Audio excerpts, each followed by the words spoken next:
Welcome to a Celtic State of Mind. I'm Paul John Dykes, and today, helping me through the next hour is JP Mason. And before we get started, I must wish you a happy birthday, young man. It is your birthday today. Who do you share your big day with? Some Celtic luminaries, and Tom Boyd, Roy Aitken, and he has a sort of Celtic luminary, Billy Connolly. Brilliant. Didn't Billy Connolly do the narration for that Tommy Burns documentary behind you? I know he done a few around that time. Is that one that he did? I dug it out to watch because I was talking about it with somebody the other day, and I was like, I've not watched that for ages, so I've dug it out to watch it. But I know it's nice to share it with some serious Celtic legends. See, I was going to say Celtic royalty, but we're not going to call them that. No, I knew I was going to say that as well. And I was like, no, I'm not using that word. No, let's not. I'm not sure who I share a birthday with. Let me just... Something's telling me. Remember the guy out of Coronation Street? Kevin Webster. Yeah, I share a birthday with Kevin Webster. Not as impressive as yours, I've got to say. I mean, come on, that's not that great. Now, by the way, there's a few Manchester links to this show, JP, but is Coronation Street still a thing? Does it still go out on terrestrial TV at 7:30 3 or 4 times a week? I don't watch terrestrial TV anymore, man. It's bizarre, isn't it? I barely watch the TV anymore, to be honest. Like, I mean, even I know everybody likes swallowing up box sets and things like that, but I've got a list so long of shows that apparently I need to watch, and maybe I'll get around to it at some point. But I mean, I've still not seen The Sopranos, which is a cardinal sin. I know it's I'm the same. That's not good enough, but I'll get around to it eventually. So will I, mate. And I remember a year or two ago, listen guys, sorry, but we'll get into Celtic in a minute. A year or two ago, I was talking to Jim Orr, and he says, I'm at a stage in my life, Paul, where I'll watch something now and know that it's the last time I'll ever watch it. And I was thinking, oh my goodness, that's a bit morbid. Right. Definitely morbid. I'm definitely going to watch Sopranos before this bad throat tips me over the edge. We're going to be, as I say, talking a wee bit about Manchester. There's 1 or 2 links in there. But let's kick off with the tagline, JP. Do Alistair Johnston links spell the end for Josip Juranović? Some good links, good sources rather, linking us to the Canadian right back. What do you make of the gossip, the transfer gossip? It's weird looking down and seeing that name because that's one of the Rangers guys, isn't it? It's like he's not one of the former board members or something like that. Is he not the guy that always gets wheeled out and he's got like a kind of pseudo-American accent? Every time I see the name, yeah, you're right. Because when I saw it and when I was typing it in, that's the first guy that came to my mind as well. Yeah, so it's kind of weird seeing that in a Celtic strapline talking about a player, but I think as well, and my mate Melly told me last night, his name's Alistair William Johnston. It's like, come on, can you get up? Well, I know my name's mental, obviously. Tim, as I'm known. Yeah, I mean, obviously, you've heard all the noises that Juranovic wants away. I've heard it for a while now. Somebody said, that he'll be away in January, and the more, as with these things all the time, the more you hear it. I don't know if it's just one of these things where it becomes like fact the more you hear it, but there is no smoke without fire. And I mean, it would make sense, I suppose, whether or not he has a good World Cup will obviously depend, that will maybe impact what fee we can demand for him. But you start to think that, if we've been linked with this guy, Alistair Johnston, that deal's probably already done. And he only kicked the ball last night for Canada. I watched some of I've not watched hardly any of the World Cup. Not in some sort of, fist in the air protest or anything like that. I just genuinely haven't moved around my schedule to watch the games. Like I found myself in the pub on Monday night waiting on a mate. We're going to the cinema to see The Last Waltz. Unbelievable, by the way. It's in the cinema, The Last Waltz. Have you ever seen it? No. Oh, I've never seen it. One of the greatest music films of all time. And where did you go to watch it, JP? The GFT. So it was as close to being at the gig as you could possibly get. People were clapping and singing and all that. It was class. But it's like the last gig the band did when they did it with like special guests. So it was like Bob Dylan, Neil Young, Joni Mitchell, Eric Clapton. Like it was Van Morrison. So good. Anyway, digressing. I was watching some of the Holland game in the pub. So I watched about 10 minutes of that. And that, up until last night, that's all I'd watched of the World Cup. And then I was round at my mates and I watched some of the Belgium-Canada games. So I saw this guy in action as we started to see, links to him on Twitter. And the next thing, so you're thinking that deal is probably done. That's pre-World Cup. So I'm thinking whatever's happening with Juranovic is probably already done anyway. And a fee probably been put in place. So how well or not he does at the World Cup will probably not really impact his fee. I know that's the common. I just got thinking about this as a result of our link with Johnston, because, well, you would think that deal's done, and so even if he has like a 10 out of 10 World Cup and Canada qualify and all the rest of it from their group, it won't make an impact on the fee because the fee will be agreed. So the Juranovic fee's probably been agreed with somebody already, whether it's a Premier League team from down south or whether it is Spain or whatever. But it is. I don't like losing players mid-season. Nobody does. Nobody likes anything happening mid-season, especially not losing a manager, as other teams have. So you don't like any disruption. It's just that it always seems to rock the boat a little bit. But I get the feeling with Postecoglou in charge that he won't really allow that to affect the group. I don't think it'll be like a hammer blow, and especially if we're doing our work well to get people in straight away. We've already got Kobayashi and again another early signing before January's even up. We're not even in December, and we've got lined up to come in on the 1st of January, which is. We're not used to that at all. And we weren't used to it last year when we got Hatate and Maeda and Ideguchi. Matt O'Reilly came in as well. I know. So we're not used to that at all, being on the ball with signings. But it's what he talked about. He said you'll have a place in your heart for your heroes and everything else. But the facts of football is that they move on, and whether they move on, after 1 year, 2 years, or 3 years, they're always going to leave the club at some point. And it's just about whether or not you've done your homework to get players in to just seamlessly fit in. The problem we've had in the past, JP, is definitely the fact that we don't have that contingency planning, so we're losing players. I think the one occasion where we did it, and we did it pretty well, was when Dembele left and we had Edouard in the building already. And the only regret I thereafter had was that they didn't marry up together. They weren't given the opportunity to create a partnership. We've seen some flashes of that. But there's a few things pointing towards the strapline. I'm not being negative with this. And just almost preparing us for the loss of somebody in January with the comments that you mentioned earlier. He's talking about, getting to grips with the fact that you will lose your heroes, but, the way that he's building this will be in such a way that there won't be this massive blow that you're talking about. And Liam Carrigan talks about it as well, the fact that Ange builds teams. He doesn't have that one main guy that you build a team around. He builds the team, so you take one element out. And I think we've actually seen that in a kind of strange, different way with Callum McGregor. Now, if you'd asked me at the beginning of the season, you take McGregor out of that team, it would worry me, absolutely would worry me. But he has been out the team, and it really hasn't derailed what Celtic are doing. So I think it's a good example.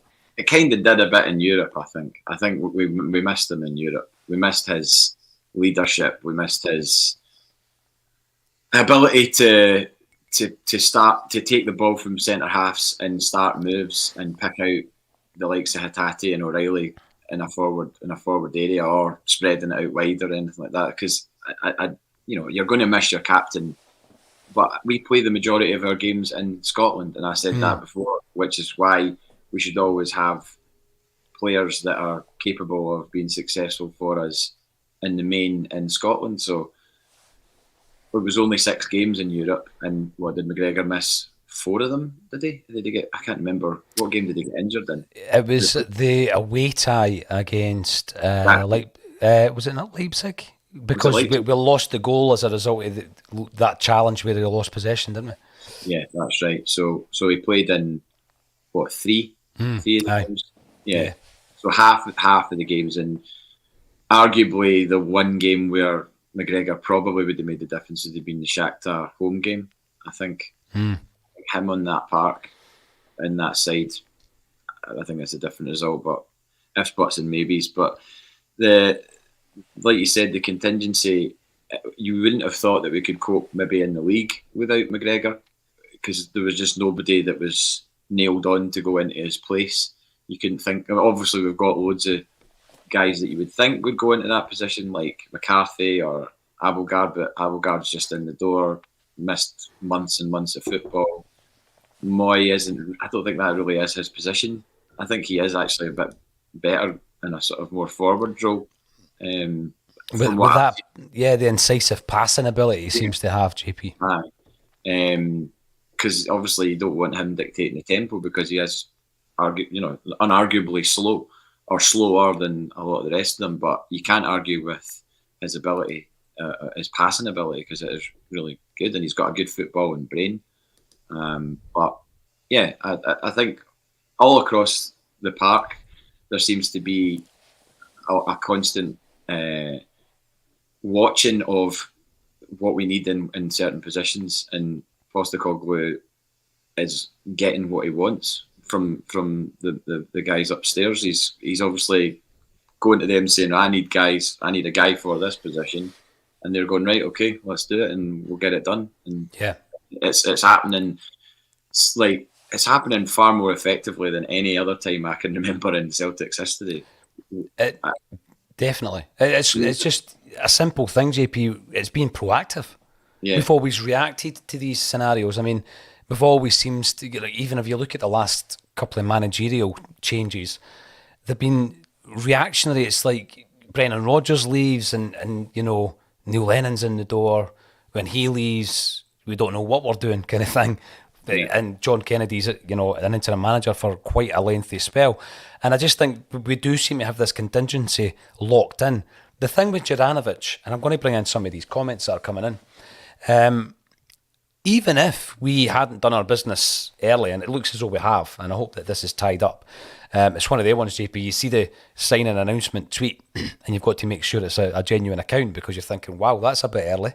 That looks like a good Photoshop, and then you realise it's genuine. Brilliant. But Juranovic, I was always of the view, maybe going back to like the Van Dijk deal, that if Celtic could make £10 million profit on a player, we would take it. Mm-hmm. But when I look at Juranovic and the business that we did bringing him in for 2.7, I think it was, yeah, I'd be looking for more than 12.7. What do you reckon? I guess his age has got to play into it. His age surely will have an impact on whatever fee's been negotiated. You need that Manuka honey, Paul. Get a spoonful of it in you. Mate, the eyes are watering. Apologies to everybody. Hopefully that this will not deter you from your enjoyment of the Thursday Bulletin. But I've been hearing a lot about this Manuka honey. Tell me more, JP. It's just it's probably the number one thing that's requested on a band's rider when they are of a certain level, and they ask for like 100% Manuka honey, and it's usually, well, you'll see it in the supermarkets. Like the cheapest one you can get, I think, is about 14 quid for like a small jar, and they go up to like, I don't know how honey is rated in any way, but the higher the content, the more expensive it becomes. The higher the content of Manuka, the more expensive it becomes. So you get some of them are like 30, 40 quid, maybe even more. In specialist shops, will probably be even more. So, but you need a spoonful of that. My dad used to always tell me if I was had the cold or was unwell, or a sore throat, spoonful of honey, and just let it coat your throat. Well, you know that obviously I like a bit of singing as well, JP, so we need to protect the old throat. I'm going to try that. I'll go for the cheapest version.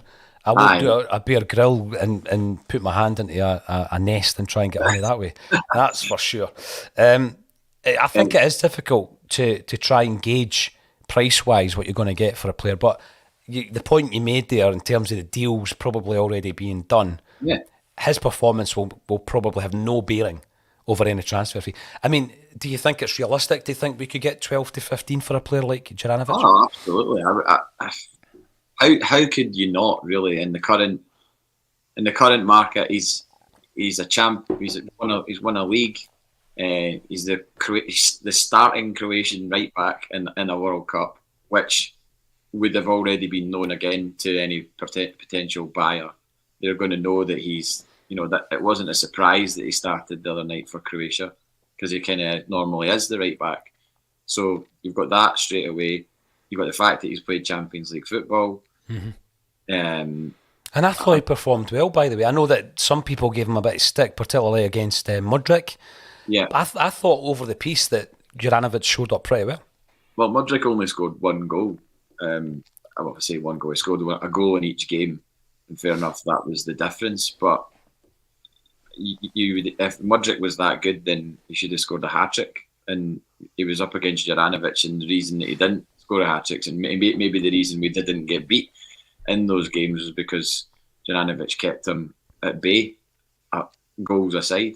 I know people will then point and say, oh, well, but he's conceded goals, then that's him not doing his job. But the game lasts 90 minutes, and Juranovic, to what I could see, didn't drop out a game to the point that you're like, get him off, or he's rotten, or he shouldn't start the next game. I think as soon as a player expresses an interest in moving, people's mindset changes and their quotes will change as well, to the point that it's like, oh, well, we can do without him. He's not that good anyway.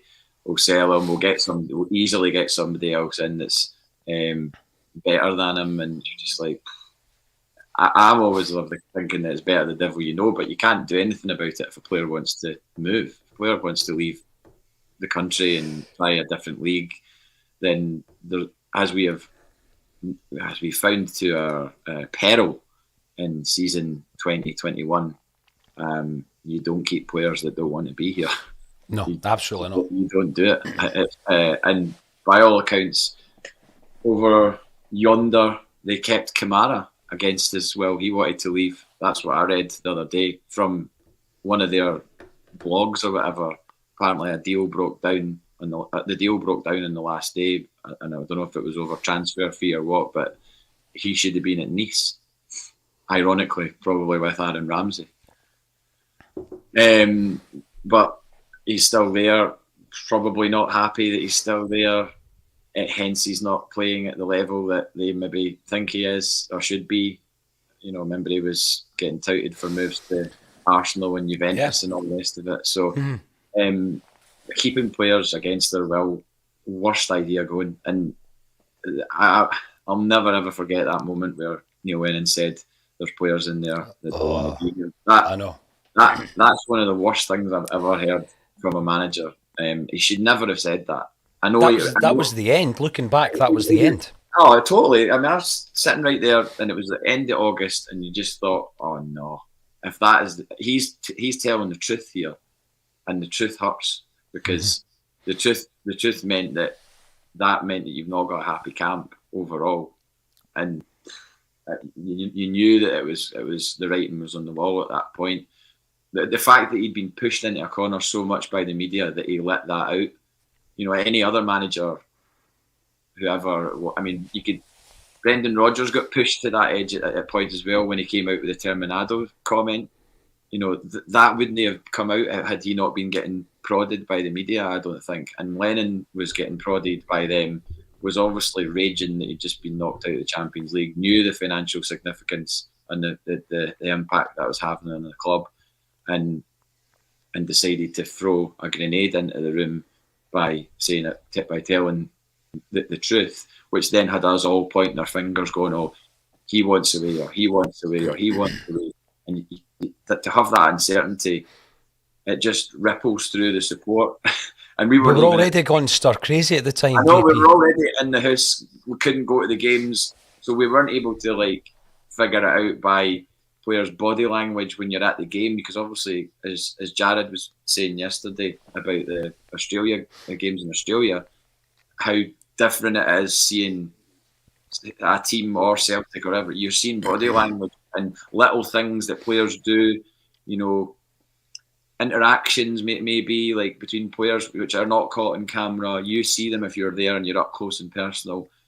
So you didn't get any of that, and the disconnect was so big in that season that that just made it worse. So yeah, I'm all for this. As far as I'm concerned, it's one of the most crucial things now is keeping a happy camp. And I would never, if there's other players that want to move as well, I can't see why there would be this groundswell of like, oh, we're not in the Champions League anymore, or we're not qualified for the Champions League after Christmas, or Europe at all after Christmas. Let's just go. You do get from his comments that, and I don't think he was being derogatory towards the league. I think he was just sort of saying you can be more relaxed in a Premier League game at times, more so than in the Champions League. The Champions League, people are down your throat straight away, whereas you might not get that as much. I don't think he was meaning, oh, we've got the cigars out when we're playing at Celtic Park or whatever. Because, well, it's been proven this season that we haven't had the cigars out because we've had to get late winners and things like that. So a lot of tight games, particularly since VAR's come in, other than Livingston. A lot of tight games, JP. I totally agree with that with regards to whether or not someone is happy, you move them on, the time is right. Juranovic now, let's have a wee look, he's 28 in August. And when you consider the fact he's Croatia's first choice right back, he's got 22 caps to his name. He's only played 50 games for Celtic.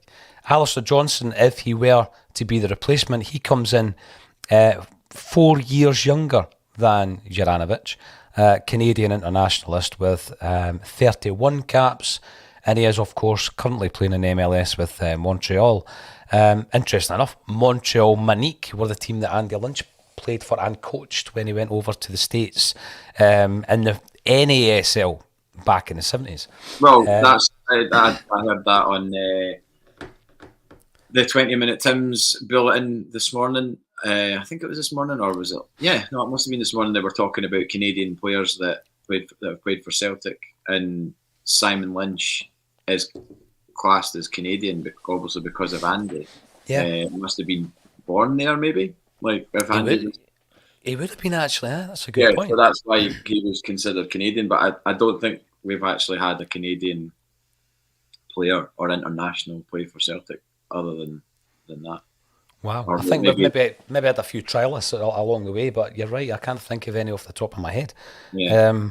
I mean, looking at it on the other big question before we move on, JP, is we've been talking about how do Celtic make that progression. We've been talking about going from that domestic dominance to making an impression in Europe.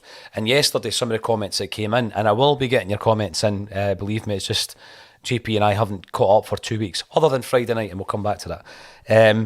It was all about, right, okay, so when you look at the transfer work that Ange's done, incredible transfer work. You've mentioned O'Reilly and Hatate, for example. Both of those players for under £3 million. Incredible. But he has operated in that kind of area, JP, from the £1.5 to kind of £4.5 million range, where Starfelt and Kyogo were at the kind of top end of that scale. And then there's been a couple of players who have cost a wee bit more in Jota and Carter Vickers. And it was all about, if you bring in Juranovic for 2.7, make that 10 million quid profit that I spoke about earlier, then the next signing, the replacement, has to be in the bracket of the CCV Jota. Because as impressive as it is, you can't keep plucking £1.5 million players from all over the globe. Maybe you can. Well, if you can, the guy has got gold dust and just got gold. I mean, he's just brought in Kobayashi for free. So, maybe who is highly rated. I'm maybe doing him a disservice. No. I'm maybe doing him a disservice. There's every chance. I mean, I don't really fault any of his signings really so far. There's no. I mean, you could say Ideguchi, but I think Ideguchi's been unfortunate with injuries, and when he's been available, there's a really strong midfield there that he's not going to nick a jersey off any of the guys that are in that midfield. As it stands, he probably needs an injury or suspension crisis to get an opportunity to play. And in a league game. He'll maybe play. Well, I was going to say play in a cup game, but we've got a semi-final. He's not going to play in that, and maybe an early round of the Scottish Cup. But it's just speculative. But surely the signs you would maybe think that there'll be some of those players will leave in January. The players that haven't maybe featured as heavily as others, maybe people like McCarthy, maybe Adiguchi, because you can only kick your heels for so long, and we won't have the congestion of fixtures after from January onwards, that we won't have Europe to sort of clog up the midweeks. There's no World Cup, so it's not as compressed. I'm saying this, I might be wrong. Is it going to be like that? Is it going to be a fixture build up because of the World Cup? Is it going to be all jammed in? It felt like it was all getting jammed into October, November. Yeah, it will definitely settle down, but I think you make the point there about Idiguchi and McCarthy. They're two names that are on my kind of radar. And you think, well, you've also got Abligard as well, in and about the midfield positions. When McGregor comes back, you've got Moy, who'll be vying for a position in the midfield. So there comes a point where it looks as though it's kind of top heavy. And the first thing I would say, and I'll come to this, is can you put them out on loan? Because they may become... Well, when it comes to McCarthy, no, because you're not putting him out to develop him. He's not at that stage of his career. It's just to get games, isn't it? Yeah. Just to play football, because he's not playing any football really at all and hasn't. I mean, he's played... How many games has he played this season? And he's injured. And he's injured as well, McCarthy. Of course he's injured, I forgot about that. So it's going to be hard to push him out, as I say, or move him on. Sorry, that sounded a wee bit harsh. Right. I'm going to bring in a couple of the commenters. Paddy Lavery, always an absolute pleasure to have you on the show. You're commenting on the YouTube channel. If you are watching on YouTube, we're building the channel. We're almost 20,000 strong. The Axom cult is growing. 20,000 subs. If you subscribe to the channel, you're going to get some free Manuka honey, because I'll need one spoonful and I can pass it on, pass on the love. But you'll be put into a prize draw. Currently, the 2 tickets we have available, JP, are for the Unforgettable Experience, which is the big gig they're doing in May at the Armadillo. It's a tribute to Wim Jansen and the team that stopped the 10, or the team that won the 1, depending on how you look at it. The Smell the Glove season. Larson's coming of age, if you like, as well. So I don't know who the guests are going to be, but the team there always have a very, very good night. So we've got 2 tickets, standard tickets. They'll be given away, I reckon. Actually, we should give them away maybe next week, JP, for one of the lucky subscribers. So thank you, Paddy. If the money is right, then sell. We're talking about Juranovic, and trust Ange to replace him with a better calibre of player.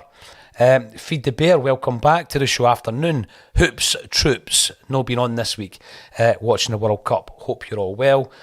We're not going to OD on the World Cup chat. There's a wee bit. We're going to give a bit of credit for Maeda in Japan. But I don't think there's any Celtic kind of related games on today, so there really isn't that much to talk about. I'm focusing mainly, JP, on any game that involves a Celt or even an ex-Celt that might pique your interest. Ridiculizer comes in. Ralston is better than him anyway. This is the thing. I've heard a lot of people saying, and it was the same argument with Taylor, we needed an upgrade on Ralston. Listen, even if there was a delay and getting somebody in, I've got loads of faith in Tony Ralston, no doubt about it. I'm just talking about this progression again, JP, and I think that 99% of the games that we play, I'm happy with Ralston playing it right back. But I think if you go Juranovic to Ralston and you don't replace with a better calibre of player, as the previous commenter said, I don't know if you're progressing. Well, I mean, I think it's testament to Ralston how well he's come on that you're getting comments like that someone's saying our homegrown guy who has been at Celtic in the first team for 5 years and only really broke through last year after failed loan spells at Dundee United and St Johnston, and seemingly nobody in their right mind thought that he would get a year deal last summer. Everyone was like, no, what? How has that happened? And it's testament to him and the work he's put in that a Celtic fan, Ridiculizer, is putting a comment out saying that a guy who we've had through our academy is better than the Croatian national team right back who's starting at the World Cup. I mean, that is testament to I don't agree with it, but it's testament to Ralston's work and the hard work he's put in, that he's even got people fighting his corner like that. I know. But there you go. We're talking about Juranovic in a £15 million bracket. And some Celtic fans are saying it's all right. Tony Ralston's got this. Brilliant. Absolutely tremendous. Ralston, we didn't go for silly money. You just couldn't see it happening, which is weird because, well, why wouldn't he if he's a first-team Celtic player and he's playing, right back, first-team player? How could he? Right back's quite a niche position, as we've found to our dismay over the years, because with so many that have come in and done nothing and left, and there's a whole list of them. Immediately had the tag put on them, just being like not good enough. And then you're looking at like John Joe Kenny's playing in Germany right now.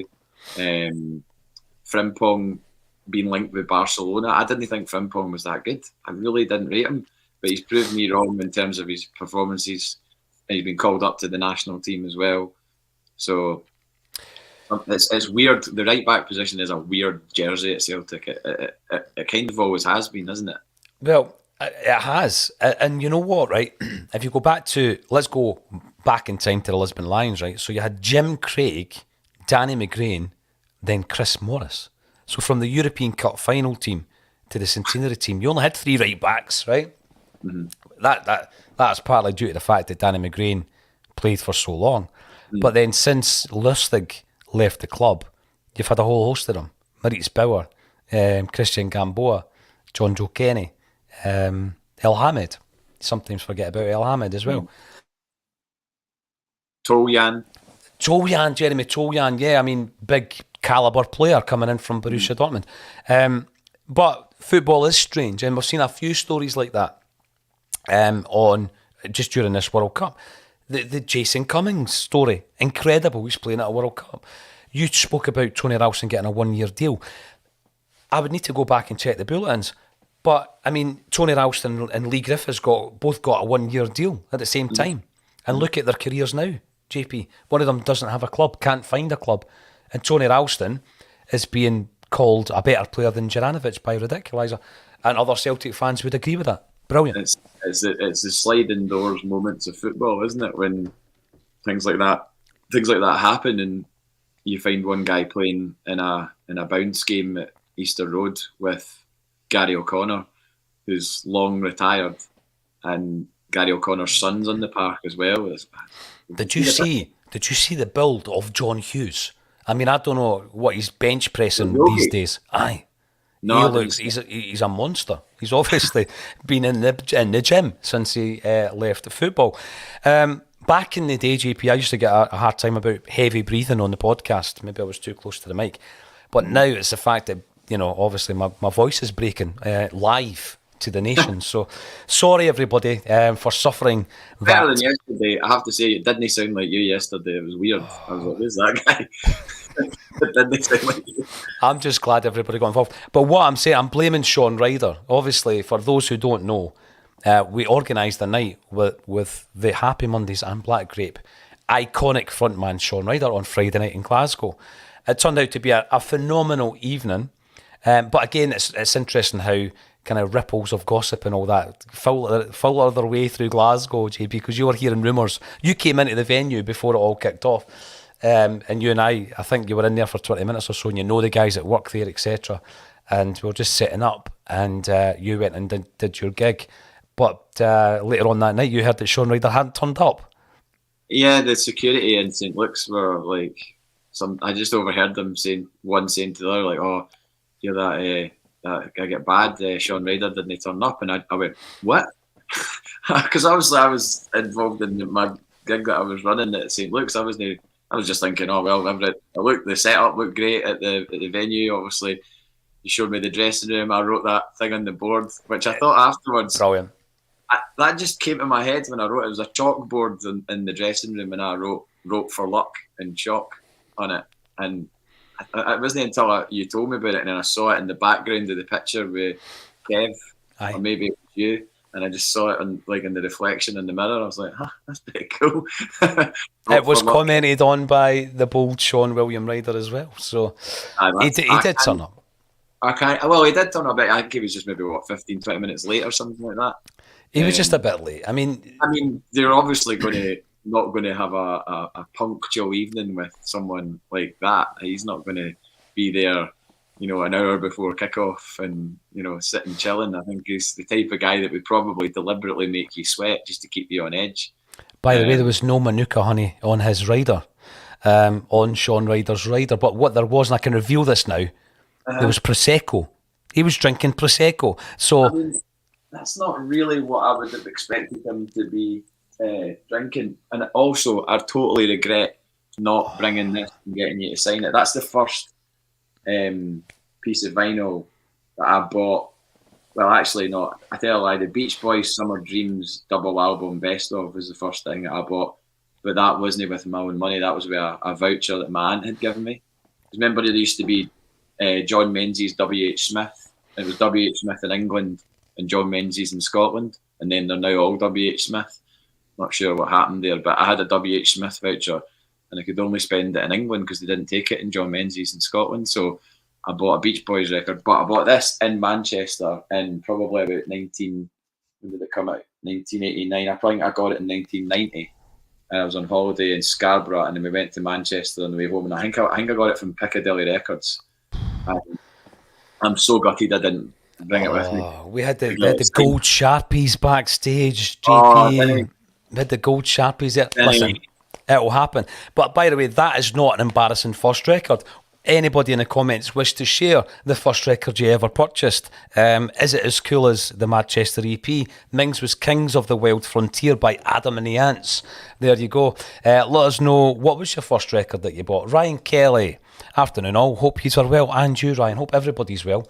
And you're enjoying the show during this World Cup. The Urban Culture. JJ seems to be the one we all think will go in January, as long as we don't lose any of our big names. I know what he means by that, because I would be horrified if Hatate or O'Reilly was that player, JP. But with Juranovic, and we've already spoken about the reasons why, with his age, the timing, the fact we've got somebody lined up. If he was to leave, yeah, you wish him all the best, and he goes and he goes to England or wherever he goes. But I'd much rather it was him than some of the other names that we've mentioned. Oh, 100%, because I can I don't know why, but I can handle Juranovic leaving, and I don't think I could have said that maybe 6 months ago. But I think I'm far more trusting of what's going on at the club with the manager, with the board. There does seem to be some sort of synergy there, so I'm not as wary of players going. Obviously, you don't want wholesale changes in January. In terms of people going, it's always been good to give players a proper send off. We didn't get to do that with Kieran Tierney. We did get to do it with Henrik Larsson.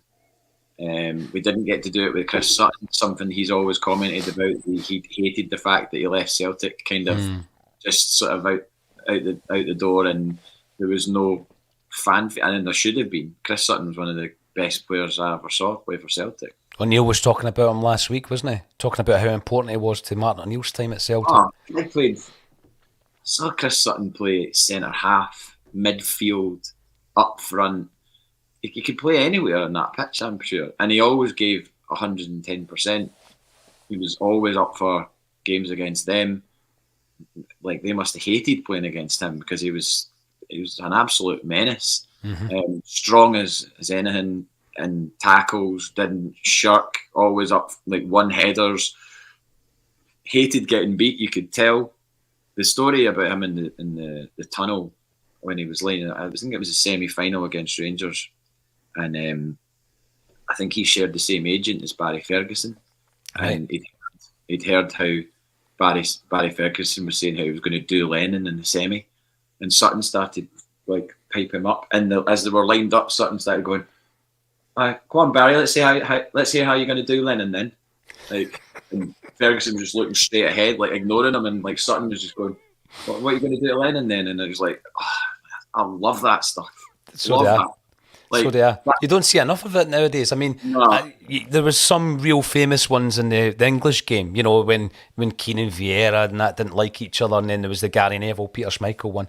I remember back in the day, Paul McStay at Ibrox, Sky Sports were covering a game at Ibrox, and the Rangers team were lined up. McStay comes out on his own. Remember that one? And the rest of the team are still sitting in the dressing room. And Aye. somebody says to him, "You just playing as yourself," and he just turns around and shrugs his yeah. shoulder. He shrugs his shoulders and goes, "Why not?" And I'm like, "Nah, the maestro, man, that's brilliant, superb." And I By saw the way, that he was at the games in Australia, I think, because that Nobu boy, the Japanese Celtic fan, he met him. There was a picture of him. oh, I saw that. He was wearing the lime green Love Street 86 jersey. The thing is, we need to make Paul McStay an ambassador over there. We need to make Nakamura ambassador in Japan. I mean, these things for me have to be done. Martin Bickett is telling me Prosecco's okay. It's fine, man. I'll take your word for it. You know, I've never tasted it, I've got to say. Even a whole bottle.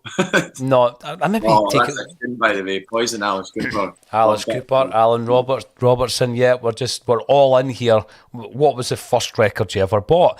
Bandwagon-esque, that, I mean, credibility through the roof there. Martin Bickett, Bandwagon-esque, a band that JP was working with a fortnight ago in Dunfermline. Ziggy Stardust, Urban Culture, never forget the cover of that, because it was one of the records my old man used to play when I was growing up, and it's just, you look at it and he looks like I think he looks like an alien or something on this front cover.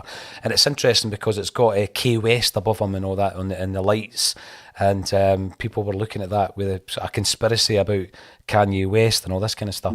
That is a phenomenal album from a proper artist. I'm going to dig a few through here. Doug Mulgrew, Paul John, when we're going to see you doing a podcast sat on one of these scooters? Maybe one day I'll do that. Possibly. They work, by the way, those scooters. Yeah, they do. They actually do. They still in working condition. They're in working condition. It just so happens some of them are on the roof of this podcast studio. Yeah. It's in a bigger room and they're on the roof as a kind of feature. But yeah, I'd love to do something on the scooters. We need to get them down, without a doubt. Brendan Monaghan, who's a musician himself, of course, David Bowie's Starman. Credible. And by the way, Stevie boy, I'm not going to slag you for that. I went to see Madonna back in 99, 2000 doing it at Earl's Court, and that was a great tune. Didn't laugh. That was a brilliant tune. When was it? 1986 maybe? Something like that? I went to see her at the Hydro. It was a bit of a weird gig. Like, I don't know if she went over the curfew or something, but the lights came on. I can't remember exactly what happened, but the lights came on and she was still playing. And then it just kind of like abruptly stopped. It was a very, very weird ending to a gig. I got it for free, so I'm not complaining. But it was a bit.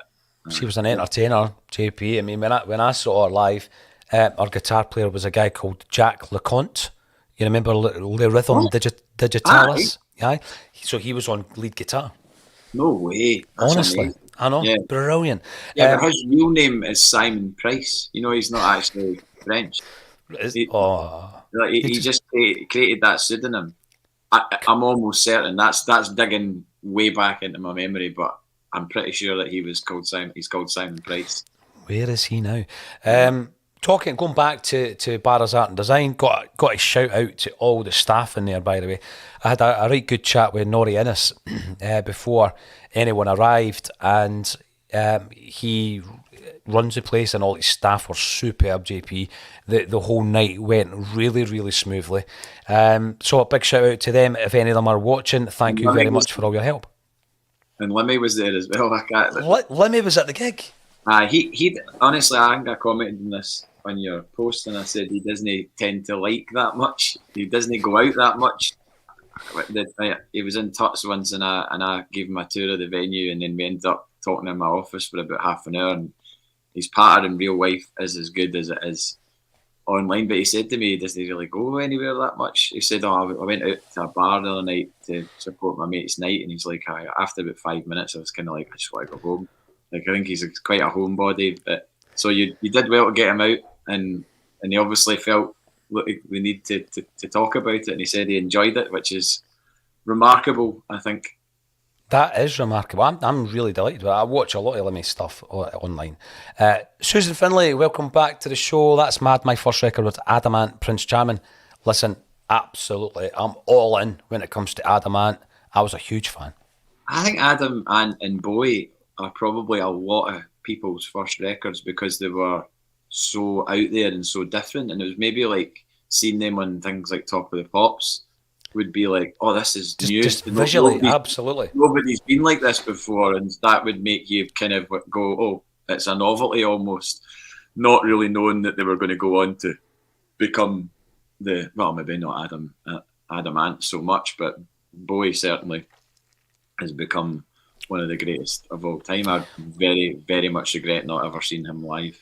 Oh, that sticks in the throat, especially the T in the Park one. Where he should have played T in the Park and then he pulled out because of illness. I think I don't know if he'd suffered a heart attack or there's mixed reports about why he didn't play that T in the Park. But he was obviously not well enough, and then he never ever played Scotland again. But my mate, genius. My mate paid £100 for a ticket to see him at the SECC, which when it was like year 2000 or something like that, that was a lot of money. 22 years ago, £100 for a ticket was obscene. But then I looked up the set list for that gig that he was at, and I was very near crying because I just saw all the songs that he played. I was like, oh my God, how good would that have been to have seen that show? But I wasn't wise to it at the time. An absolute genius. And great hair right to the very end. I'm going to run through a few things we spoke about yesterday on the old half-term report, JP, before we wrap this up with a couple of other subjects. First one is the transfers that were brought in. If I was to ask you, I'm going to run through them. Who, for you, has been the best bit of business? So first of all, we had 3 guys coming in on permanent deals who were already here on a loan basis, and that was Maeda, Carter Vickers and Jota. We also brought in Siegrist, Bernabe, Maurice Jens on loan, Aaron Moy, Haksabanovic and Abilgar on loan. Who from that list has really stood out this season for you? I think it's difficult with Cameron, Carter Vickers and Jota because although we've signed them permanently, we kind of already knew what they were, who they were and what they could do for us. So you're almost kind of used to them being really great every week. So it's not as if they suddenly... There's no surprise element, is there? No surprise element. And that's as you said before, it was the best use of the loan market when you get somebody in, you've got a fee fixed and you get to see them play for a year and see how they'll integrate. And there was no doubt at all that the two of them, we all wanted both of them. I don't think any of us thought we were going to get both of them. We were like, well, if we get one, hopefully it's Carter Vickers because, we can potentially get somebody else in Jota's position. But I'm just glad we kept the two of them. So I would probably push them to one side and concentrate more on the other players that have come in, which is Siegrist, Bernabe, Abilgar, Moy. Who was the other ones? Haksabanovic.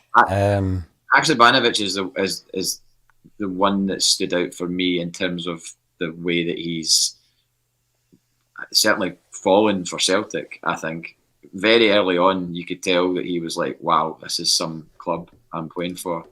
And I think his comments about the performance in Australia, saying, we have to play better than this and we these fans deserve more and things like that. I mean, I don't think it's just sound bites or lip service. I think he actually does mean it, and that goal was massive in the Dundee game. Not the Dundee, Ross County game just before the break. That finish was up there. Just coolly slide it into the bottom of the net, and it didn't even need to put a lot of power in it. It just it was right on his instep into the bottom corner, and you think to yourself when you see somebody doing that and he's only been in the door, it feels like 5 minutes. So when he's got time to bed in, maybe after a season, potentially from January onwards or from late December onwards, he could become a really important player, I think, this season. I think you're right. Could be the difference if he plays against Rangers at Ibrox. I think he's got the temperament and the grit to be a big player in that game, and that's saying a lot about a guy that's just come in the door. You already think he's a first teamer. No, without a doubt, and he's got a nickname, Hacksaw. Haksabanovic, just looking at him at the moment, 23 years of age, JP. I mean, another young player. Made his senior debut at 15. And we bought him for €2.5 million. So another superb bit of business by Ange Postecoglou. It was one of the opportunistic signings where the circumstances around his club, where they're based, Celtic are able to go in there. I always look at a player and think, if you were to sell him tomorrow, how much would you get for him? Haksabanovic absolutely going nowhere at this moment in time, but I find it difficult to argue with you on that one. But with the caveat, based on what we already knew about Carter Vickers and Jota, so if they were new players and they were performing the way they're playing now, we'd be saying, wow, they're amazing. But we knew what they could do. What about the players that we've put out on loan, JP, that you think, one player from this list that you think has a future at Celtic? I'll run through the players that are out playing with other sides. Barkas, Scales, Montgomery, Sorrow, Urhoghide, Ben Wiley, Kenny, Ayeti, Liam Shaw and Mikey Johnston. Do you think of one player from that list that could potentially come back and play a part for Celtic? Mikey Johnston. I know that'll probably make people fall off their chairs or whatever because they don't think he's good enough. But after I can't confess to have been paying full attention to what he's doing at Vitória Guimarães. I know that he's scored goals. I've seen them being shared. Don't know. I couldn't tell you if he's playing well. It's all very well scoring goals, but is he actually, playing well and getting? Mm-hmm. You could score a goal and get a 6 out of 10, or you could score a goal and be man of the match. So, I got a feeling that because he's Scottish, I think there is a chance for him to come back. But it might be the case that he settles well there, and they want to buy him, and he goes away and he continues his career elsewhere. But I would really like him to come back and prove a lot of people wrong.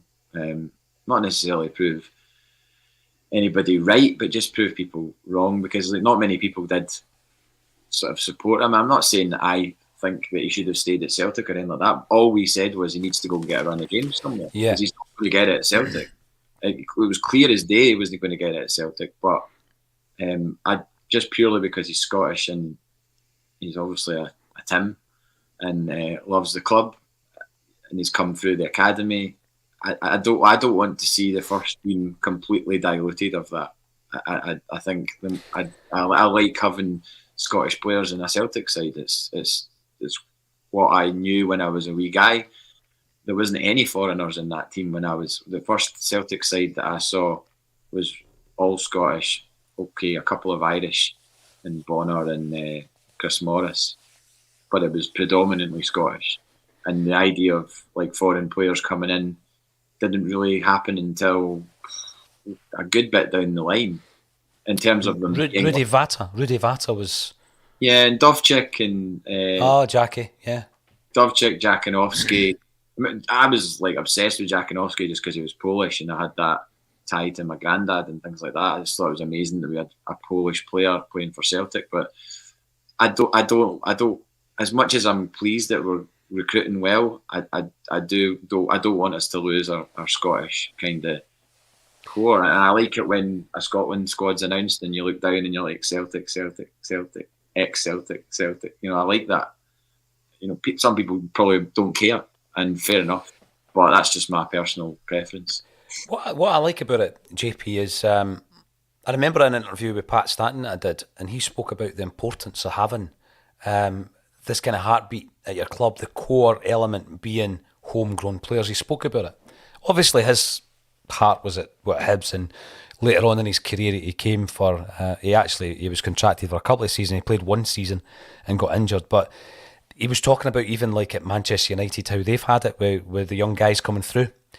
Barcelona have had it, and I think it's important to a club like Celtic to have those 3 or 4 starters who all came through. They know the fabric of the club, they know the history of the club, their fans. I mean, I know people might say that's old-fashioned, but I do think there is still a place in the modern game. Now, Martin Bickett comes in to remind everybody to smash the like button.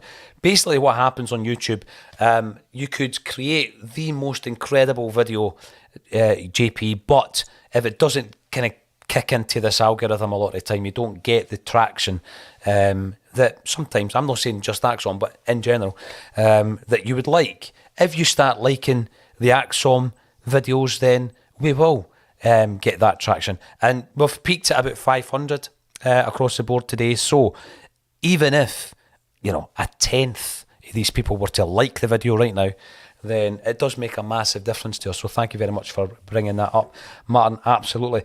Is there a player, JP, in the first team squad that you've been disappointed with this season? Is there someone who you think hasn't kicked on from last season's performances? I mean, it sounds ridiculous to say it, but Kyogo, although he's scored goals, has not really got to the levels that you would have thought. Because I think a lot of us thought, all right, the Japanese players have had a rest, they've had a proper pre-season, they've not just knocked straight into, Kyogo came from Japan and then immediately started playing for us and then played right through. So he was obviously always going to break down. I think he'll be disappointed with himself as well. I think you could tell after one of his goals recently, he was kind of almost apologising to the fans because he knew that he'd kind of maybe not been at it.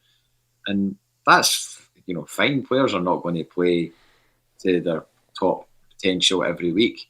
I just think there's been opportunities for Kyogo to really, really step up, and particularly in the Champions League. I think back to that header against Shakhtar at home. Like, man, you need to put that away. And then folk are like, Giacomakis would have put it away, but Giacomakis missed chances as well. Yep. Mm-hmm. So, I then there was the one-on-one, wasn't there? The one-on-one in the return game at home. Yeah. Giacomakis plays him through, tries to knock it through his legs. You think Kyogo normally, instinctively, it's away. It's in, he scores. Yeah, he's almost like he's clinical and cold-blooded. I mean, I always think to the semi-final against Hibs of knowing what he can do. That first touch to finish that the equaliser, the first touch that he kills it and then slots it away. I was playing football the other night and we played outside for the first time in ages. We played 7-a-side outside at Torrey Glen, and it was wet, it was cold, just like that night at the League Cup final. I'm not saying I'm anywhere near as good as he is. Well, clearly I'm not, because I remember, you play over moments when you've played football of an evening. I do anyway. Maybe it's sad, but especially if I've scored a decent goal or whatever, and occasionally do that. I scored one on Tuesday, but I remember I got a ball played to me and it came at me quite fast, and I went to control it with my left foot, and I just when you're playing outside and you've not been playing inside, you're used to playing inside. It's a different game outside. We were talking about that after, and I went to control the ball with my left foot, and it went away from me. But then I was thinking back later on, I was like, I should have taken a better touch in that and then immediately hit it on my right. That's what I should have done, and that's what he did in that League Cup final. And the concentration levels, the calmness, to not rush. I mean, that's what he is capable of. So. And I'm sure there will be, I'm not by any means at all saying that he's not been good this season. I just think that there's been opportunities where he really could have elevated himself to a whole new messianic level if he'd, scored a goal, scored a winner in the Champions League at home. It would have gone off the charts. But I think I'm in full belief that he's going to score a goal of significance this season, and we'll probably refer back to this conversation. I wouldn't bet against that. I would not bet against it. At the beginning of the season, I was asked the question, who's going to be Celtic's player of the year? And I went out on a limb and said it's going to be Hatate. I'd seen enough last season, and I think I'd seen him in the pre-season, and I thought he's going to have a campaign. He looked lean, like he meant business, and I think he's had a fantastic season so far. Who do you reckon has been the star man so far, JP? I mean, it's probably between Hatate and O'Reilly. I think just purely because of. I think Hatate's had performances where he's not been great, but then there's also been moments from Hatate where you're just, your jaw's on the floor about some of the things that he can do. The one where I think the ball came down to him from the sky and he did a keepy-uppy over someone's head and then caught it the other side. That's astonishing skill. And, the volleyed pass out to, I don't know if it was Greg Taylor or Jota, and was that against Real Madrid? Real Madrid, yeah. Juranovic throws the ball at him, yeah. Aye. And I know that these are only like singular moments in a game. They're not. It's all very well, tricks are for the circus and all that, but he's dominated games as well. He's controlled midfields. He's kind of had that grit that's maybe been missing from his game. And I think he's starting to develop that. I mean, remember, he's only been playing first-team football for 2 years. So what better ground than to get that? He's already got the skills. He's got the chops. He can finish. You can see that. But to build his kind of more kind of steely side of his game, we're better than in Scottish football, where you have to do that. You have to roll your sleeves up. You're up against guys that will go through you and not wait to make sure you're okay after it. They'll just snap you. And I think he's starting to realise that. And, he doesn't want to be on the end of defeats. And that, getting that instilled in his mentality is only going to make him a better footballer. Same with Matt O'Reilly as well. Matt O'Reilly has gone from, the lower rungs of English football to playing in the Champions League. So I think that is also going to be good for his development, giving him the confidence to play at such a level. You can see that he's becoming more confident and also playing in a different position. I said this before, that will make him a better player come McGregor returning, because you've got a more rounded midfielder going back into his natural position. I'd agree with that. Yeah, lots to look forward to. And as a mark out of 10, how do you rate Angie's performance so far at the mid-term point, JP, finally?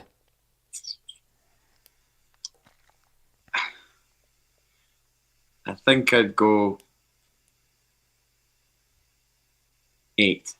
It's got to. I think it's got to. It can't be 9 or 10, because 9 or 10, we've not maybe hit the heights that we did last season. I think you've got to put that down to the congestion of fixtures, the European games. That takes surely a lot out of the players, and maybe when we've come to weekend fixtures and we've had to scramble to get last minute winners at McDermott Park or at home even as well. I think that's probably been a factor, and obviously you're aware of the defeat at St Mirren. That sticks out. I mean, that shouldn't happen, but I'm aware that we're not going to go undefeated forever. We would have been it was a calendar year, wasn't it, that we were undefeated? Yep. Or almost, or a day short of a calendar year defeated in the league. So, considering where we'd been before that, it's remarkable. It's remarkable. But hopefully, when you ask me that question again at the end of the season, I can push it up to a 10. Let's hope so. A treble will give you a 10, Ange, if you're tuning in, if you're bored of the World Cup. Listen, it's been an absolute pleasure. JP has helped me through the last hour. Tell me a wee bit about your jersey. You know what I'm thinking when I see it though, by the way, that jersey? I'm thinking Arsenal away, yellow and dark blue. That design, the zigzag design. JVC. Mm-hmm. That's the one. JVC is the sponsor. I know. A friend, Brendan, actually got me that as a gift. So it's FC Palestina. It's a guy. I think he's a Palestinian guy. Started it's not a real team. It's just a sort of street football brand. So he's got quite a few designs, and 20% of the profit goes to Palestinian charities. And I just put it up there because it's obviously the World Cup. Palestine are not represented. And also, for anybody going, what's Palestine got to do with you? Or why do you care about Palestine? I've actually been to Bethlehem and Jerusalem. So and I'm not saying that as some sort of show off. I'm just saying it as I've been there. I've seen what people are living in the aye, it's grim. Going into Bethlehem is like going back in time. You cannot believe that an hour along the road there's this sort of Blade Runner-esque city that is Tel Aviv, and there's this sort of impartial, like even sort of what's the word? It's a disparity. Disparity, yeah, absolutely. A disparity. If there was somewhere like that here, it would be one of the weirdest things imaginable. If I was to go an hour along the road and there was to be a Bethlehem, it would be like, what? How's that there? I know, but the thing is, JP, people sometimes criticise Celtic fans for getting behind groups of people who are in a minority or who are oppressed, and I just don't understand it, because even if it wasn't in the roots of your own heritage as a person, and you didn't understand it through that, it's just, for me, it's part of your state of mind to identify with these people and think to yourself, if there's anything that can be done to assist, even if it's Cantona wearing the Primal Scream shirt, even if it's raising awareness, then superb. So yeah, absolutely should never be criticised for that, and fair play. And it's in this day and age, you do wonder in all the modern times with all the technology and all the money, yet these people are still oppressed. That in the back, it's pretty cool. It is. That's a very smart talk. That is the outline of Palestine. That like on a map. That's what that incredible. Is. Lovely. Cool. Well done. Check them out, and well done, Brendan. They've got like a hooped Celtic one as well, which I'm sure is a bestseller. I bet it is. Yeah, check them out. An absolute pleasure as always to be joined by JP Mason on a Thursday. Hopefully when I see you next week, I'll be in better form. JP, thanks everybody for getting involved. Like I was saying before, subscribe to the channel to be in with a chance of winning this month's prize. And also like the video, give us a big thumbs up, because it does help with the algorithm. It gives us a lot more coverage on the YouTube channel. Thanks everybody for getting involved. We'll see you again tomorrow at 12:30 for a Celtic State of Mind.